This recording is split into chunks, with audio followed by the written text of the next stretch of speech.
Je senang kan nak bawa ke mana-mana. Okey, kalau beli ni dapat satu free bag tau. Potong lagi harga lagi. Okey, dapat sekarang kat beg kuning. Bye.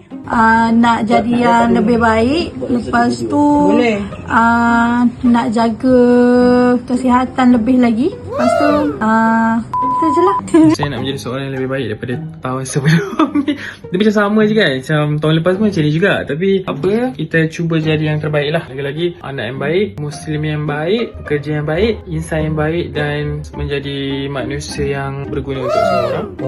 Semoga harapnya rezeki bertambahlah tahun depan, diperluaskan lagi pintu rezeki. Dan yang paling penting, saya nak betulkan apa yang salah diperbetulkan dan biasakan apa yang betul.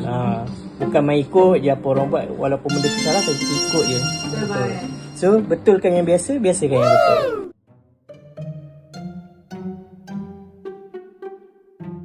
Selamat tahun baru. Semoga yang baik-baik untuk tahun baru nanti. Dan selamat untuk semua. Selamat tahun baru tahun 2006 yang mana yang dah tukar series. Macam saya dah tukar series lah. Tahun lepas lagi kalau ikut tukar series, tapi tukar series jugalah. Tapi age is just a number. So teruskan apa yang anda telah buat, anda telah lakukan yang terbaik. Itu sajalah. Selamat tahun baru. Buat apa? Tagging. Buat tagging. Selamat tahun baru kepada semua. Jangan lupa support Al-Quran dari Iman. Kat belakangnya ada kulit tau. So kalau korang nak beli kulit Al-Quran saja pun boleh juga. So selamat tahun baru 2026. Bye. Baca Quran. Jangan lupa baca Al-Quran dan dapatkan Al-Quran daripada Pustaka Darul Iman. Bye.